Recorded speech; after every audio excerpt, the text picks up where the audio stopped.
Bienvenido de nuevo a Betel Adventista Escuela Sabática. Nos da mucho gusto que ustedes puedan estar con nosotros de nuevo. Hoy empezamos en lección número 2, que va a ser una bendición para todos nosotros.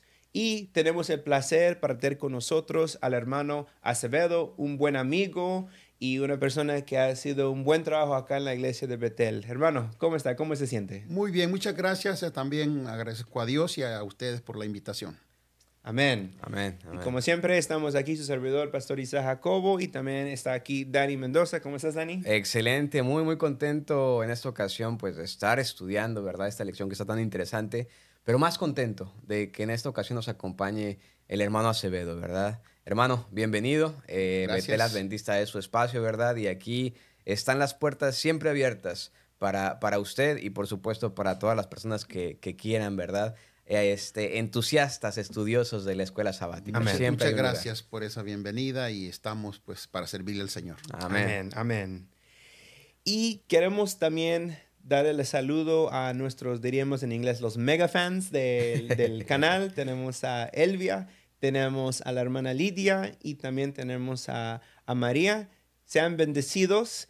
Los comentarios no creen que se nos hemos olvidado de acerca de ellos, pero la semana pasada estaban al final del video. De la igual manera, de este video pondremos todos los comentarios al final. Así que no piensen que nos hemos olvidado de ustedes, pero ahí van a estar y los tomamos todo en cuenta y estamos muy agradecidos por todos Así sus es. comentarios. Así que siguen comentando y siguen poniendo un like a los videos, porque es por ustedes podemos tener este canal y por ustedes y por la bendición de Dios estamos alcanzando más personas. Amén. Amén. Bueno, como siempre, vamos a empezar con oración. Invitamos a nuestros hermanos si podéis orar. Oremos.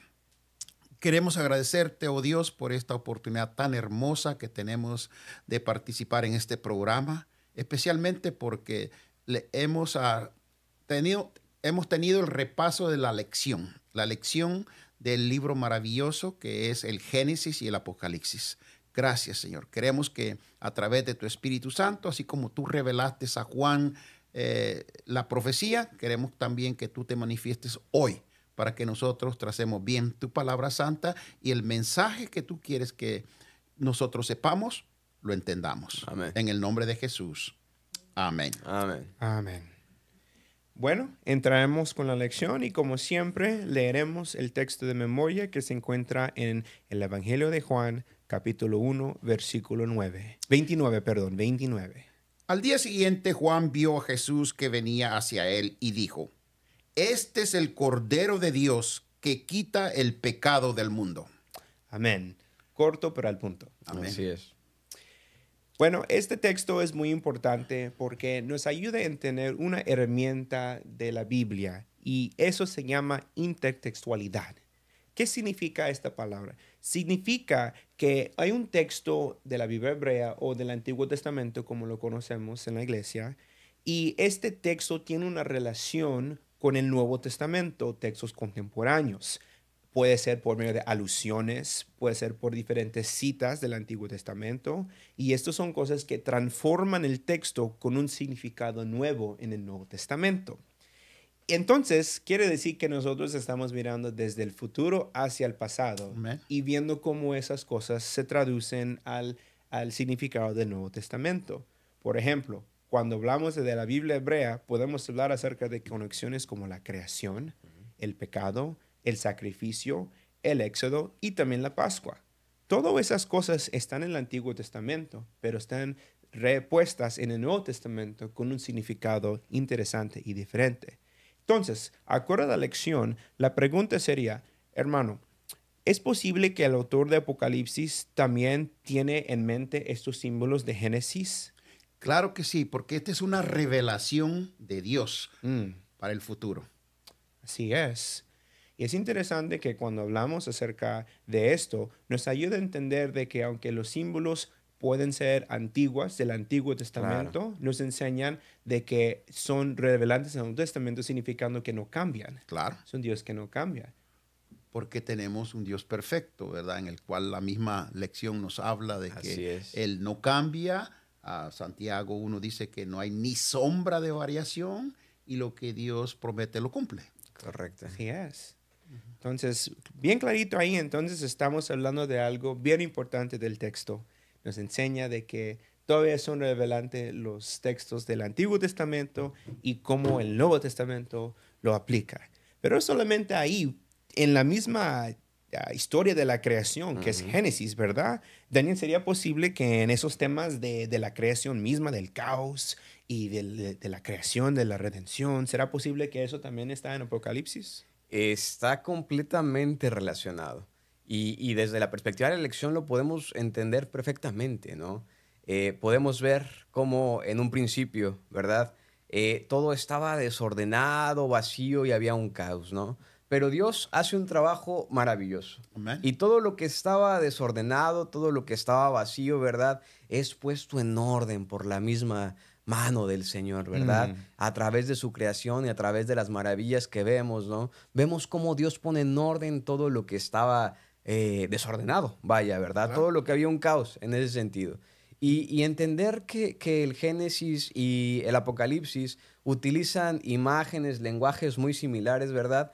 Es importantísimo, porque podemos ver esa conexión, esa intertextualidad, ¿verdad? Que el pastor mencionaba en un principio, de cómo Apocalipsis es la misma concepción, ¿verdad? Sí, claro. Hay un caos moderno, ¿verdad? De alguna manera, más moderno, pero sigue habiendo un caos, ¿no? Y vemos cómo a través de ese proceso y ese trabajo, el Señor, poco a poco y de diferentes maneras, y enalteciendo ya en el Apocalipsis, por supuesto, la figura de Jesucristo, ¿verdad? Claro. Que es prefigurada en el Génesis, por supuesto, Él pone orden a todo el desorden que hay o que ha habido a través de la historia y en el mundo, ¿no? Y vemos, por supuesto, así como en cierto momento la creación fue hecha maravillosa y perfecta, vemos en el Apocalipsis también cómo esa recreación de algún momento, ¿verdad? En algún momento, ¿verdad? Desde el pensamiento apocalíptico, esa nueva creación también volverá a ser perfecta, bella y hermosa, ¿no?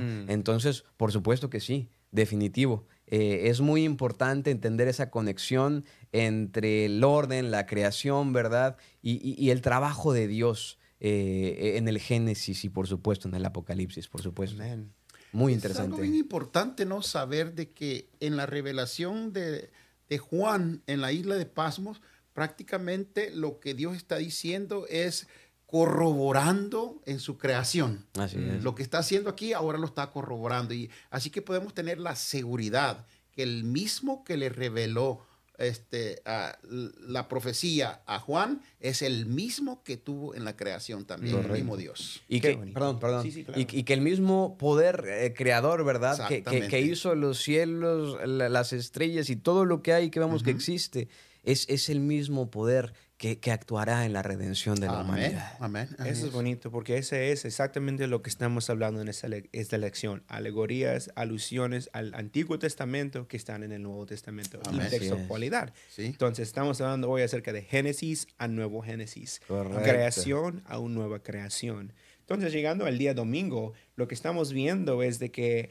esta creación, este Génesis, son primeras lecciones, son primeras cosas que están mencionadas en el Antiguo Testamento que después tienen una aplicación interesante en el Nuevo Testamento. Muy interesante, sí. Claro. Sí. Sí.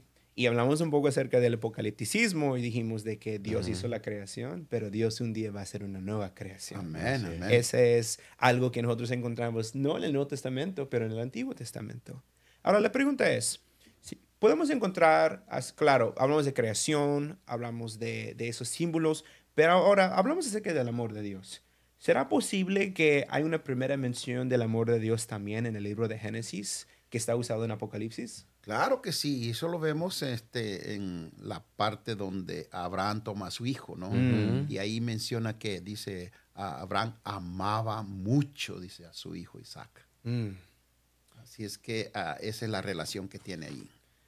Que es interesante porque no tenemos que ir al Nuevo Testamento.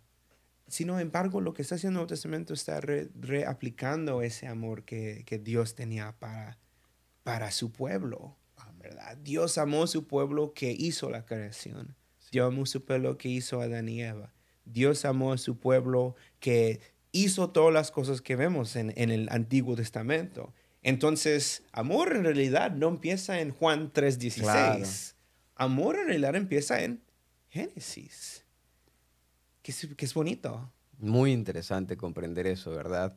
Porque desde el principio podemos entender y percibir el carácter de nuestro Dios, ¿no? Ujú. Y un carácter que como lo vimos el trimestre pasado, ¿verdad? Está puesto en juego en este gran conflicto, que esta lección también habla un poquito del gran conflicto, ¿verdad? Podemos ver cómo ese mismo carácter sigue ahí. Ese mismo amor sigue ahí, ¿verdad? Está siempre presente y lo más maravilloso de todo y para cada uno de nosotros, está siempre a favor de la es. humanidad, Amén. ¿no? Así es. Muy interesante eso. Y aún podemos hacerlo un poco más personal, hermano. Claro. Porque si Dios tenía amor hasta en la creación, ¿qué quiere decir acerca de nosotros? ¿Será que Dios también te amó a ti antes de que conocías a Dios? Claro que si Dios nos amó y si solo existiera ese texto de San Juan 3:16, ahí me está diciendo todo el maravilloso plan de redención y amor hacia mí, porque verdaderamente Dios hizo todo y además Él no cambia. Así es. Él no cambia para nada. Mm. Así es que todas las cosas que Él dijo se han cumplido y se seguirán cumpliendo. Amén. Sí, bien clarito, ¿verdad? Ahora, hermano, usted mencionó Génesis 22, 1 al 13, que es la historia de Abraham e Isaac. Y hablando acerca de la elección, nos traes al día lunes cuando dijiste de que ahí es en realidad donde encontramos el amor de Abraham a Isaac. Yo pregunto, ¿cuánto amor tenía Abraham para su hijo? Creo que era mucho, especialmente porque era el hijo de la promesa. Claro. Era algo maravilloso que Dios le había dicho. Tú tendrás un hijo y de ahí se habrán naciones y naciones y mucha gente será salva. Así es que él tiene que haberlo amado bastante. Yo creo que como humanos amamos a nuestros hijos, ¿no? Así es. Pero en realidad en lo que Abraham e Isaac se refiere a esta historia, tiene algo que ver lo que está dentro del plan maravilloso de Dios, Ujú. ¿verdad? Para la salvación. Sí, que es interesante porque cuando vemos el texto, el versículo 2 de Génesis 22 y lo comparamos con el versículo 8, vemos ese quizás equilibrio. En el versículo 2, llevas a tu hijo, quien tanto amas, y en el versículo 8, Padre, ¿dónde está El Cordero. Dios proveerá, Proveerá. Claro. ¿verdad? Y es algo lleno absolutamente de simbolismo, ¿verdad? Es justamente lo que la lección nos dice. Desde el principio, ¿verdad? Dios nos está mostrando siempre detalles de su carácter, ¿no? Un Dios de amor, un Dios que ama a sus hijos. Y más adelante, especialmente en la parte de lunes, podemos entender cómo es demostrado eso en la figura de Abraham y su hijo Isaac, ¿no? Vemos incluso simbolismos, ¿no? Vemos que son 3 días también los que duran en subir al monte. Vemos también que probablemente, ¿verdad? El mismo Isaac llevaba las maderitas con las que iba a ser sacrificado, ¿no? Y vemos que lo más importante, que se hace un mismo sustituto, hay un sustituto en ese momento para la muerte de Isaac, ¿no? Ahora perfectamente comprendemos, ¿verdad?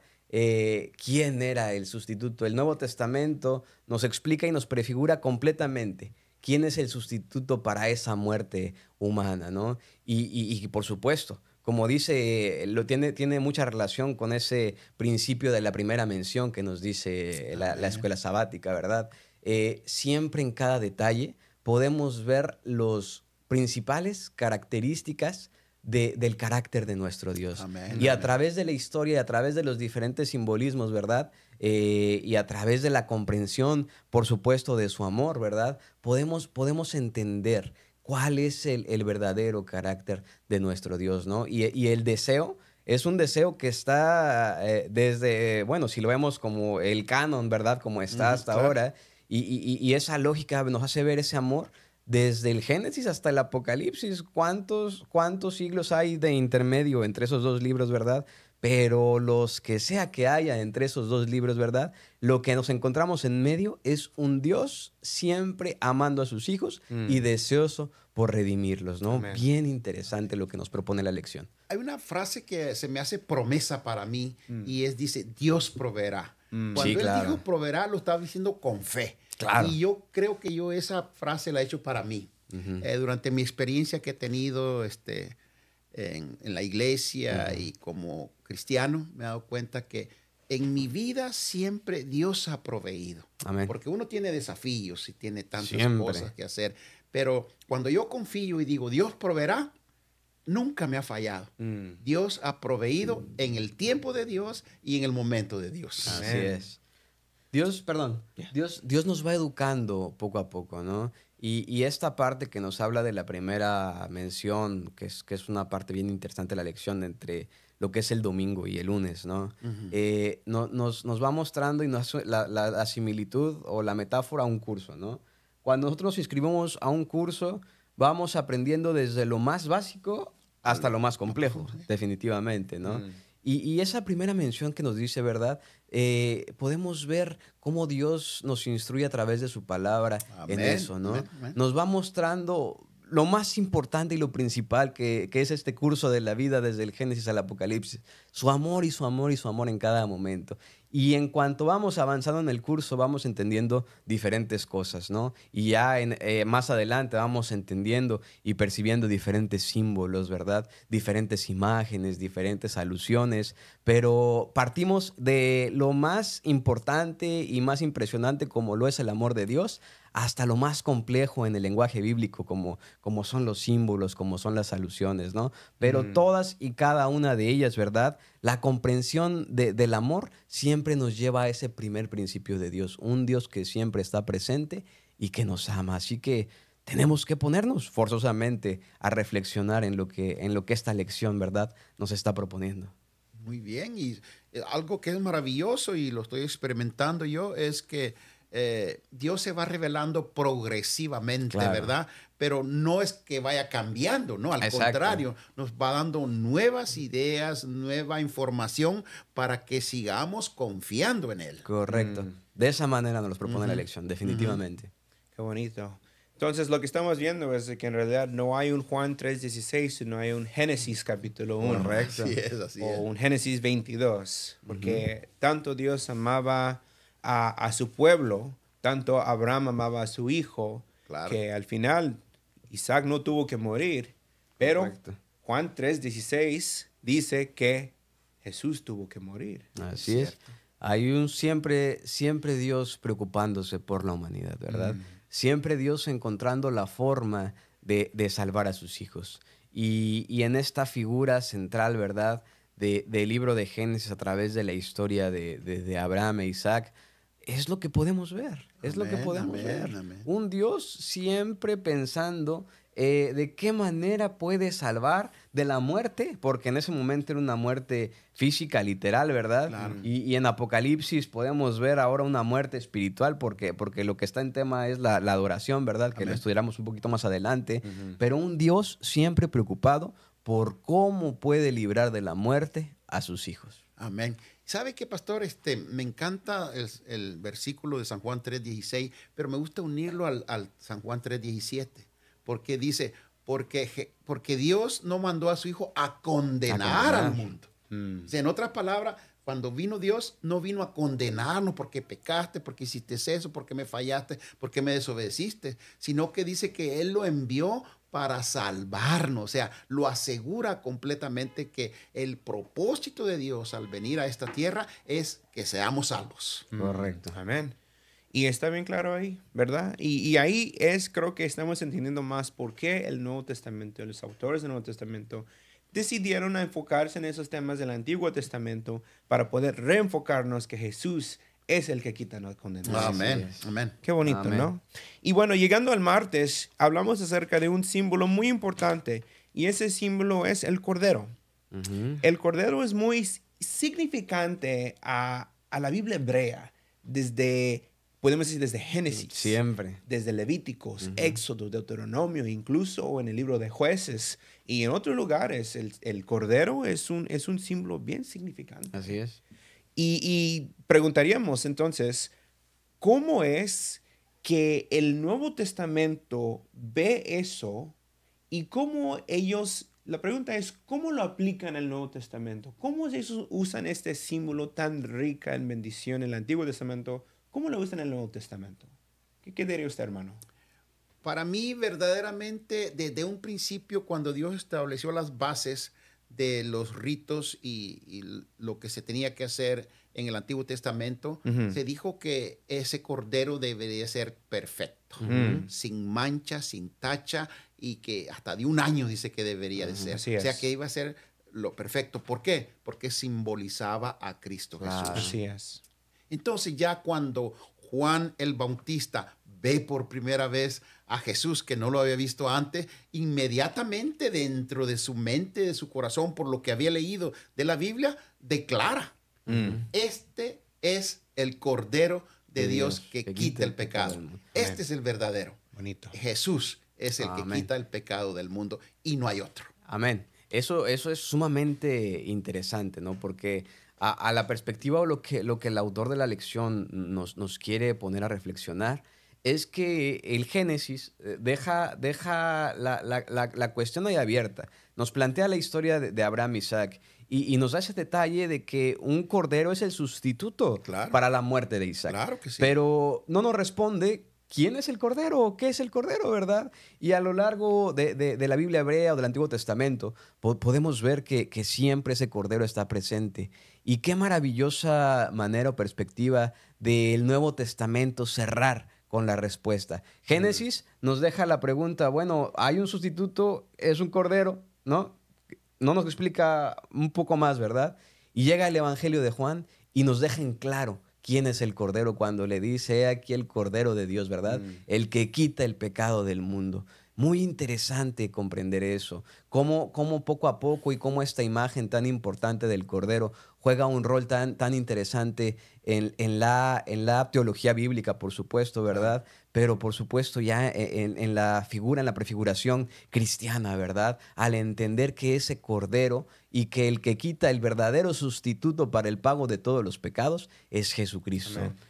Y yo lo que creo también, pastor, es que añadiendo a todo lo que usted dice, es que cuando Juan el Bautista menciona, he aquí el Cordero, y es Jesús, está diciendo bien claro que no hay otro Cordero, sino que es Jesucristo el Cordero Claro. verdadero para perdonar los Por si pecados. había alguna duda, Por ¿no? si había alguna duda, sí. Por si no entendieron Sí. en el Antiguo Así que Testamento quién que era, no haya ninguna el duda. Evangelio de Juan lo clarifica, por supuesto. Claro, así es.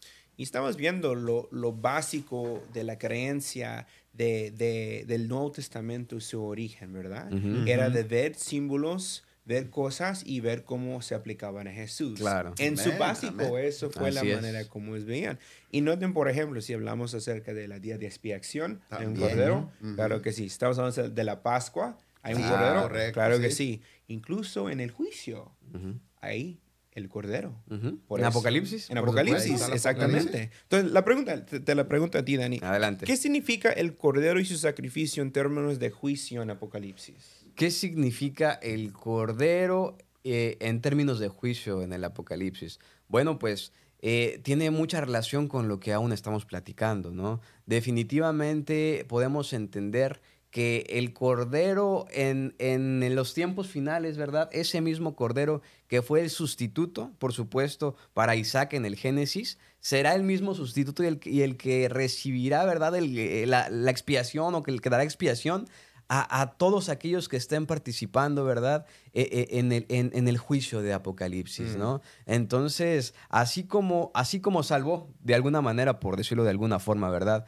A Isaac en esa imagen, en ese momento, y lo salvó de la muerte, también salvará a todo el mundo, ¿verdad? Conforme al contexto de Apocalipsis, de la misma manera que libró a Isaac. Podemos ver una alusión, una imagen bien interesante que nos plantea Génesis y Apocalipsis. Por eso, como nos lo dice el autor de la lección, ¿verdad? No podemos dejar de comprender el Apocalipsis a través del Génesis, por supuesto, ¿no? Es el punto principal de esta lección, ¿no? Y de este estudio. No podemos entender el Apocalipsis sin echar la mirada atrás a el Génesis, por supuesto. ¿Y cuán importante nos trae como información, ¿no? Haber aceptado a ese cordero en nuestro corazón para cuando tengamos que enfrentar el juicio, Claro. es ese cordero el que nos va a representar Él va a ser nuestro abogado, nuestro intercesor y prácticamente la victoria está ganada. Amén. Así es. Y aún esa iba a ser mi pregunta a usted en ese momento, hermano. Si Jesús es nuestro sustituto, ¿verdad? Claro, si Jesús es claro. nuestro abogado en el juicio, ¿qué seguridad nos da eso con respecto al juicio? Claro que tenemos que tener un 100%, un 200% de seguridad de que, ¿por qué? Porque Él no falla, Él no ha perdido Así es. ningún caso. Así es. Y Él dice en su palabra santa, todos los que me diste no se echaron a perder, todos te los presento delante de ti. Así es que es la verdad que tenemos que tener una confianza, una fe férrea en que Cristo Jesús ha hecho todo, lo sigue haciendo y lo seguirá haciendo a través de esta historia de que Él quiere salvarnos. Amén. ¿Y qué tipo de respuesta produce dentro de nosotros cuando tenemos esa seguridad? Wow. Pues yo creo que debería de repercutir en nuestra vida, nuestro estilo de vida. ¿Por qué? Porque tendremos la seguridad Esperanza, de que por Cristo supuesto. Jesús está en control de todas las cosas, que podemos pasar por problemas y dificultades, pero todas las promesas que Él ha hecho, en donde Él dijo, en este mundo tendrán aflicción, pero tengan fe, confíen en mí, sigan adelante, no se echen para atrás. ¿Me entiende? Porque yo he vencido al mundo y ustedes van a vencer el mundo porque yo se lo estoy prometiendo. Va lo mismo que Sí. hemos estado estudiando, ¿verdad? Ese pensamiento hebreo, esa manera de percibir las cosas como se perciben en el Génesis, lo podemos ver también en el Apocalipsis. Caos, desorden y demás. Y un Dios que llega, que pone un sustituto y que redime, ¿verdad? A su creación nuevamente, ¿no? Debemos de vivir con esperanza. Amén, Que, amén. que eso volverá a pasar. Claro. Si realmente creemos, ¿verdad? Y entendemos esto, que el Apocalipsis utiliza ese paralelismo, por llamarlo de alguna manera, de Génesis, así como Isaac salió con vida, ¿verdad? Así como Isaac fue librado de la muerte, si nosotros creemos por fe firmemente que estamos en el entorno y en el marco de lo que está narrando Apocalipsis, pues tenemos que tener la misma seguridad que Abraham y que Isaac en ese momento, de que seremos igual justificados, ¿verdad? Por ese Cordero, ¿verdad? Y que tenemos la victoria. Eso debe de causar esperanza en nuestra vida. Amén, pastor, porque esa palabra esperanza es en el futuro, porque no es algo que tenemos, algo que esperamos, pero ahí está lo que debemos de agregarle el ingrediente principal, fe. Fe. Esa claro. fe que tiene que estar llena de esperanza, Confianza. sabiendo y reconociendo de que Cristo Jesús va a cumplir su promesa. Algo un poquito similar, ¿verdad? ¿Verdad? Ya como, ¿dónde está el Cordero? Le preguntaba, Dios Exacto. proveerá. Dios proveerá, ¿verdad? No lo veían, Dios pero ahí proveerá, estaba. lo mismo pasará. Exactamente, a través de la fe, sí. Y creo que vamos a buen ritmo aquí porque cuando estamos hablando acerca de creer en Jesús, creer en el Cordero que nos salva, ¿verdad? Que nos ayuda en el juicio. Eso es importante porque cuando hablamos acerca de algo cuando necesita tener fe en Jesús, es lo que estamos viendo el día de miércoles. Hablamos de creación, ¿verdad? Mencionan en Génesis, amor mencionado en Génesis, Cordero mencionado en Génesis y la muerte. Sí. Ese es donde se necesita tener mucha fe en que Dios está con nosotros y que Dios nos va a ayudar. Pero yo pregunto, ¿la muerte está presente en el libro de Génesis? ¿Está presente? Sí, claro. Sí, claro. Sí, claro. está presente en Génesis, ¿verdad? Y incluso está presente en el Nuevo Sí, Testamento. lo vemos como la consecuencia más grande del pecado. De ¿no? la desobediencia, ¿verdad? Muy bien. Así es. Pero la pregunta sería para usted, hermano Severo. ¿Cuál es la respuesta que el Nuevo Testamento nos da al frente de la muerte? Indiscutiblemente tiene que ser Cristo Jesús. Amén. ¿Entiende? El libro de Proverbios nos habla y nos dice a través del sabio Salomón que dice que no deberíamos de ignorar que todos los que nacemos vamos a morir. Pero no habla de la muerte eterna, sino que habla de una muerte del cuerpo. ¿Por qué? Porque tenemos una segunda oportunidad cuando aceptamos a Jesús, cuando le damos a Él nuestro corazón. Porque de lo contrario, sí vamos a morir, pero pues, no vamos a tener ninguna esperanza, como lo habla el pastor Carlos, ¿verdad? Pero cuando nosotros morimos, la promesa maravillosa viene lo que usted nos va a decir después, la resurrección de Cristo. Correcto. ¿Verdad? Así es. ¿Y será posible que esta idea de que hay esperanza de ese tipo de resurrección en el Apocalipsis ¿Será posible? Sí, por supuesto. Claro. Sí. Está el paquete completo. Sí, sí, sí, claro, Sí. claro. Ese es el punto principal, o de los puntos principales del Apocalipsis, ¿no? Entender que la muerte ha sido vencida en la cruz, ¿verdad? Que la muerte ha sido vencida en la cruz y que todos aquellos que se encuentran en ese dilema, ¿verdad? En ese conflicto el cual plantea Apocalipsis, han sido justificados y la vida eterna ha sido regalada a todo aquel que la acepte por fe, Amén, ¿verdad? amén. Entonces entendemos, por supuesto, que la muerte, ¿verdad? Juega un rol, porque es también el pago, ¿verdad? Para aquellos que no decidan entregar su vida al Cordero, ¿verdad? La muerte, pues, es ese destino final. Sin embargo, eso no significa que es el destino para todos, porque la muerte como tal fue vencida en la cruz, ¿no? Entonces, Amén. todos tenemos acceso a esa vida eterna si decidimos por fe, ¿verdad? Amén. Hay una frase que yo repito constantemente cuando comparto la palabra del Señor con otras personas, y es esta. Dice que el maravilloso plan de redención y salvación de Cristo Jesús se encuentra en la palabra del Señor. Amén. ¿Verdad? Por lo tanto, haremos bien en confiar y leer la palabra de Dios con fe, tratando de agarrarla para mí mismo, atesorarla y ponerla por práctica. Así es. Qué bonito. Ujú. Ahora, hablando de la resurrección, ¿verdad? Estamos hablando de miércoles acerca de la muerte, y la muerte sí se encuentra claramente en Génesis hacia Apocalipsis, en la Biblia hebrea, en el Nuevo Testamento. Pero la idea de resurrección, tenemos unas citas de resurrección en el Antiguo Testamento. Por ejemplo, tenemos a Elías, que levanta al hijo de la muchacha que le hizo un pan, a Eliseo, que levantó Otro hijo. el niño de que le hizo la casa, y tenemos dos citaciones apocalípticas. Tenemos la de Ezequiel, donde resucitan los huesos en ese valle, y también tenemos la cita de Daniel 12, donde dice que los que son sabios van a levantarse en vida y van a ser brillantes como las estrellas. Danny, ¿qué piensas de esos textos bíblicos, y crees que es suficiente información para asegurarnos que por lo menos hay una idea de quizás resurrección en el Antiguo Testamento? Claro, bueno, como lo podemos ver y de la manera, ligándolo un poco a la manera que la lección lo plantea, pues nos dice, ¿verdad?, que la revelación de nuestro Dios, como la del primer principio, ¿verdad?, parece ser que va siendo un asunto gradual, ¿no? Gradual. Y podemos quizá ver en la primera literatura hebraica, ¿verdad?, y en los primeros textos, pues que la idea de muerte y resurrección no están tan claras, ¿no?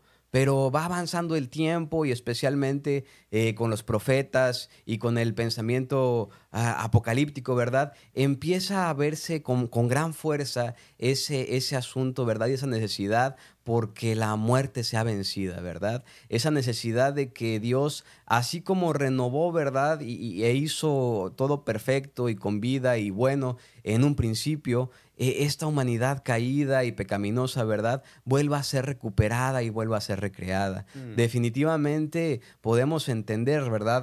Daniel es el exponente perfecto, por eso es que esta lección es tan interesante, ¿verdad? En el Antiguo Testamento podemos ver que Daniel es el exponente perfecto, ¿verdad?, de lo que es el concepto de la resurrección en el Antiguo Testamento, ¿no? Y algunos un poco de los profetas, como mencionabas, Ezequiel, ¿verdad? Y aunque en ciertos puntos no es tan claro ese asunto, podemos ir viendo que progresivamente la revelación, el pensamiento judaico, ¿verdad?, el pensamiento hebreo se va planteando esa situación de la resurrección. Y ahora, cuando llegamos al Nuevo Testamento, pues vemos que ese asunto, ¿verdad?, está completamente puesto, ¿verdad?, ahí. Juan 3:16. Juan 3:16, por supuesto. Claro que sí. Vemos y vemos que no solamente es explicado y expresado de la mejor manera, sino que también ese problema que inició siglos atrás ahora ha sido resuelto por Cristo Jesús en la cruz. Amén. Entonces, no solamente es una explicación tremenda, ¿verdad?, de la situación de la muerte, de esa intriga que empezó a cobrar poco a poco en la humanidad, ¿verdad?, porque pues imagínate, podemos entender ya a través de la revelación pues que el humano no estaba diseñado para morir de alguna manera en la creación. Sin embargo, ¿verdad? El pecado hace que la primera consecuencia sea la muerte y poco a poco van pasando ciertas situaciones, ¿verdad? Y en el Nuevo Testamento vemos que eso que pasó, ¿verdad? Y que en el Génesis entró por el pecado, ¿verdad? En el Apocalipsis lo podemos ver que es vencido por la sangre de Cristo Jesús. Amén. Así que es increíble comprender esto, ¿verdad? Y sobre todo a la luz del pensamiento de la literatura apocalíptica, ¿no? Daniel y Apocalipsis y esas alusiones completas que juega el rol en esta ocasión el libro de Génesis. Qué bonito, ¿no? Porque el apóstol Pablo también escribe bastante acerca de la resurrección, ¿verdad? A los tesalonicenses le dice que los muertos en Cristo resucitarán primero. Pero también está diciendo que si nosotros no creemos en la resurrección, vana es nuestra fe. Correcto. Vana es nuestra fe. Así es que es importante que los que somos hijos de Dios creamos que va a haber una resurrección maravillosa. Amén. Así es que no tenemos que tener temor. No tenemos que tener temor. No te dé temor. Sí, nada de eso. Nunca. Si nuestro cuerpo va a ir a la tierra, dice la palabra de Dios que vamos a resucitar. Así es. En el día de que... La muerte ha sido vencida. Amén, amén. Entonces, resurrección sí tiene un sentido en nuestra vida. Por supuesto. amén. Actuamos diferente. Por supuesto que comunicamos diferente. Es bien bonito. Así es, completamente. Sí. Ahora, hemos hablado acerca del Cordero, hablamos acerca de amor, hablamos acerca de creación, resurrección, y ahora venimos el día de jueves, que también tenemos una identidad que fue identificado por medio del judaísmo del Segundo Templo, y que el pueblo de los judíos en ese tiempo, cuando estaban leyendo el libro de Génesis, encontraron otra identidad que tenemos que descubrir. Tenía diferentes nombres, por ejemplo, Beliar, Mastetema, Satanás, pero Génesis lo describe como ¿qué? Diablo, dragón Y serpiente. Y serpiente. Sí. Así es. El autor de Apocalipsis usa la figura de la serpiente. Entonces, yo pregunto, ¿por qué Apocalipsis usa ese símbolo de la serpiente? ¿Qué síntomas, qué características tiene Génesis para decirnos la razón por qué Juan quizás usó ese símbolo en Apocalipsis? Lo que yo veo, pastores, es que allá en el Edén, la serpiente fue usada como algo mentiroso, algo que es falso, ¿verdad? Por supuesto que sabemos quién estaba detrás, ¿verdad? Claro. Que era Satanás o adversario, el enemigo de Dios y por supuesto de la creación de Dios. Así que esa figura que desde un principio se conoce, eso es lo que cuando Jesús nos advirtió, cuando dijo, les advierto, tengan cuidado de los falsos profetas, tengan cuidado de los falsos cristos, tengan cuidado de los falsos maestros. O sea que nos advierte mucho acerca de lo que es la falsedad. Cristo Jesús, ¿verdad? También reconoció en que Satanás es el principado de la mentira. El que comenzó e inició lo falso y lo mentiroso. Así es. Qué interesante, ¿verdad? Y me gustó el contexto que lo estás usando, porque estamos hablando de una iglesia que en ese momento estaba apareciendo falsos cristos y le están diciendo diferentes cosas. Son los mismos falsos cristos que nosotros vemos hoy. Claro. Tú puedes seguir ganando dinero, sigue Cierto, trabajando el sábado y correcto. tú vas a estar bien. O tú puedes andar con otra muchacha aunque estás casado. Es cierto. Tú puedes estar así, vas a estar bien. Que no sepa tu esposa. ¿Verdad? Exactamente. Ese es el pensamiento del mundo, ¿no? Sí, claro. son falsos cristos. Es, o diríamos otra palabra, anticristo. También. el anticristo. Es el deber del serpiente. No va a Claro. pasar nada así como es esta fruta. Dios sabe que vas a abrir tus ojos y vas a saber más. Claro. ¿Sabes? Sí, así es. Y pues la pregunta sería entonces, y estamos hablando un poco acerca de eso, ya que Apocalipsis usa la serpiente para hablar del diablo, ¿cómo sigue siendo revelante hoy la conexión con Génesis? Serpiente. Y pues estamos hablando un poco de eso ahorita, ¿no? Satanás sigue siendo alguien que hoy está usando la misma mentira Así es. hacia los demás. Correcto. Es muy interesante comprender eso, ¿verdad? Porque en el Apocalipsis podemos ver cómo diferentes figuras que causaron de alguna manera conflictos o problemas al pueblo de Dios en el Antiguo Testamento, ¿verdad? Y eso tomando también en cuenta... Separación, diserciones. Exactamente. que causaron en algún momento algún problema a los hijos de Dios, al pueblo de Dios en el Antiguo Testamento, podemos ver que en el Apocalipsis son enjuiciados y son castigados, ¿no? Podemos ver a la bestia también, podemos ver diferentes figuras, ¿verdad? Que en el Antiguo Testamento causaron problemas a los hijos de Dios, pero que en el Apocalipsis están recibiendo, digamos, el merecido, ¿verdad? Babilonia, también podemos ver a Babilonia Claro. en el Apocalipsis. Grandes poderes, naciones o simbolismos que atormentaron a los hijos de Dios en el Antiguo Testamento, en el Apocalipsis están recibiendo, ¿verdad?, el justo juicio, ¿verdad?, y la sentencia que merecían. Y entre ellas, por supuesto, podemos ver una de las figuras más importantes, que es la serpiente. Así como bien nos los dijo nuestro hermano Acevedo, así como la serpiente fue el engañador y la que propició la entrada de la muerte, ¿verdad?, en el Génesis, ¿verdad?, en el Apocalipsis, pues la serpiente es aniquilada, ¿verdad? Es aniquilada, por supuesto, y ahora esa muerte que propició en el Génesis, en el Antiguo Testamento, ahora es restaurada con vida y vida eterna para todos aquellos que fueron atormentados a lo largo de los siglos, ¿verdad? Entonces, es una perspectiva increíble y maravillosa entender esto, ¿verdad?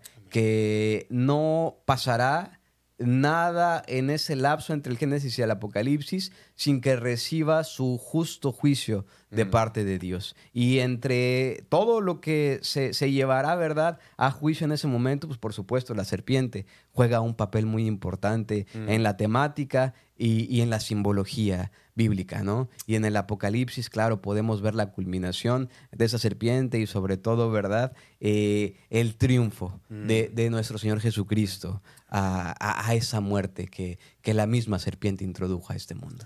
Gracias, pastor. Yo me gustaría hacer un comentario Sí, adelante. acerca de unas experiencias que yo he tenido, porque lo que tenemos que tener cuidado es que el enemigo siempre va a usar esas artimañas y no solamente va a ser ofensivas contra Dios, sino que también va a persuadir tu intelecto, tu forma de ser. ¿Me entiendes? Con palabras mentirosas, falsas y negativas. Recuerdo que en una ocasión, estando allá en Broadway, se levantó un grupo y hablaron conmigo. Dice, vente con nosotros. Dice, yo quiero que tú vas a ser maestro para poder explicar las profecías y también después te vamos a dar una oportunidad de pastor. Imagínense. Entonces, bueno. Entonces, La serpiente. Claro que sí. Por eso digo que debemos de tener mucho cuidado. Sí, claro. Hoy por hoy existe todavía esas mismas artimañas del Por enemigo, supuesto. ¿verdad? Sí. Porque habla muy bonito y recordemos que no todo el tiempo habla puras mentiras. Claro, y es como dice la lección, Sí, mi hermano sí, Acevedo, siempre requiere o tienta de nosotros esa adoración que le debemos a Cristo por vencer a la muerte en la cruz, ¿verdad? Siempre nos quiere atraer, ¿verdad? En adorarnos a nosotros mismos o diferentes situaciones, ¿no? Como la que nos plantea. Y fíjese que lo que yo veo es esto. Cuando alguien de nosotros, como miembros de iglesia, tratamos de separar, estamos haciendo la obra del enemigo. Porque Dios todo el tiempo atrae, une. Y eso lo va a hacer siempre. Por lo tanto, tenemos que tener mucho cuidado nosotros, ¿verdad? Cuál es nuestro rol y qué es lo que estamos haciendo como miembros de nuestra iglesia, ¿verdad?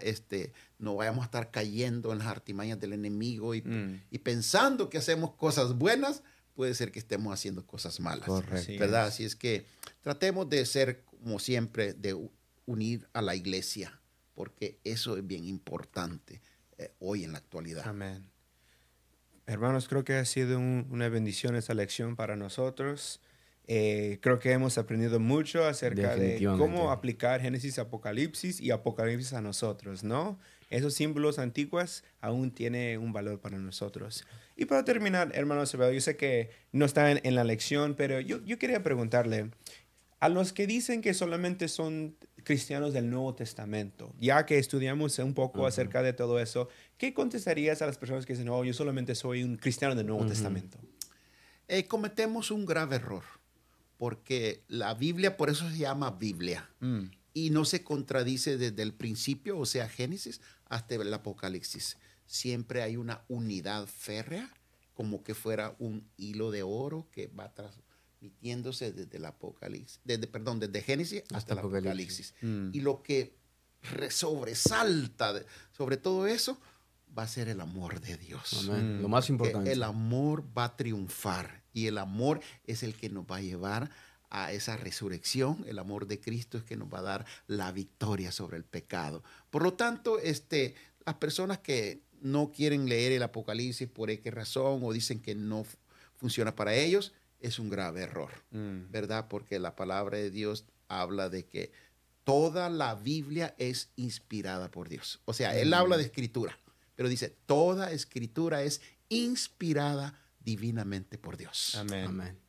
Y claro, sería una gravedad porque ¿cómo uno va a poder entender Apocalipsis si no sabe un poco acerca de los símbolos que se está refiriendo? Por supuesto. Que están en el Antiguo Testamento. Claro. Además, hay estudiosos de la Biblia, pastor, que dicen que, no voy a decir un porcentaje porque me puedo equivocar, pero hay un buen porcentaje grande en que los escritos del Nuevo Testamento están basados en el Antiguo naturalmente. Testamento. Es justamente, ¿verdad? Entendemos que nuestro cristianismo, ¿verdad? Antes de prefigurarlo como cristianismo, pues venía de la literatura judaica. Correcto. Entonces no podemos concebir los escritos que ya consideramos 100% cristianos, ¿verdad? Que prefiguran a Cristo como tal, sin considerar el pensamiento judío a través de los siglos, Amén. ¿no? No hay Apocalipsis sin Génesis. Amén. Entonces, es lo que el autor nos quiere decir. No hay Apocalipsis sin Génesis. Por lo tanto, queremos entender uno,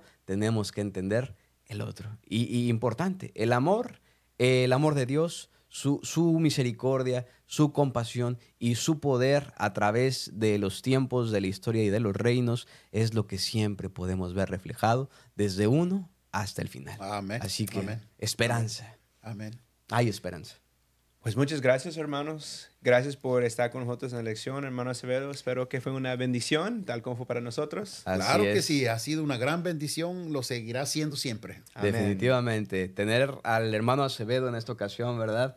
Es una gran bendición para todos aquellos que estamos un poquito involucrados en el canal de Betel y Betel Adventista, por supuesto. Nuestro hermano Acevedo es uno de los pioneros de la iglesia de Betel. Así que estamos bendecidos, por supuesto, en este nuevo ministerio de Betel Adventista, que no solamente, ¿verdad?, participó en ese trabajo que hubo para fundar lo que es Betel, sino que ahora también está participando en seguir promoviendo y construyendo este ministerio. En el contemporáneo, ¿no? Exactamente, en el ministerio, así como en el Antiguo Testamento, así está ahora en el Nuevo. Ya me dijeron en el Antiguo Testamento. Así es. Entonces, mi hermano, estamos bendecidos, estamos bendecidos. Creo que el que ha sido más bendecido soy yo, porque no solamente aquí estoy compartiendo con dos pastores, sino que me puse a estudiar y estudiar y estudiar y estudiar para poder, pues, hacer lo mejor que uno puede, ¿no? Así Amén. es que lo más importante que uno aprende, y en esta misma lección, es que uno no puede ser dogmático de que uno dice, ya lo sé todo, ya sé la Correcto. profecía, eso no me Muy interesa. importante, No muy me interesa. importante. No, al contrario, siempre está la oportunidad de aprender más y más y más, porque como ustedes dijeron, pastores, la verdad de Jesucristo es progresiva. Correcto. Así No es. ser presuncioso en creer que tenemos la Exactamente. verdad absoluta, Así sino es. que entendemos que este estudio, ¿verdad?, es una revelación progresiva y que con el tiempo lo vamos entendiendo de mejor manera. Así No, que... y perdone, porque lo que me faltó decir es cómo se llama que eso lo tiene que aplicar uno en su vida. Así es. No saber Lo ni más creerse importante. que uno, porque ha estado estudiando 30, 40 años la Correcto. Biblia, ya es mejor que los demás. Exactamente. Claro. No. Siempre estamos aprendiendo de Amén. Jesús y de las personas que nos rodean. Amén, Así amén. es. Muy importante. Palabras para poder terminar. Que esas palabras sean las palabras que dominen nuestras vidas y que podamos tener ese espíritu de seguir aprendiendo más y más. Amén, Amén. amén. Gracias a ustedes también por estar con nosotros. Este canal está bendecido porque personas como ustedes están viendo, comentando y dándole un like a nuestro programa. Amén. Si quieren seguir viendo más de este tipo de programas, por favor, sigue siguiéndonos en nuestros canales en nuestras redes para que podamos seguir teniendo el apoyo de ustedes para seguir adelante. Amén. Como siempre, también damos las gracias a nuestras personas que están atrás de las cámaras, ¿verdad? La familia Posada, y siempre son una bendición. Estamos muy agradecidos por ellos también. Amén. Amén. Que Dios los bendiga y que este estudio sea de beneficio para este sábado. Que Dios te bendiga. Amén.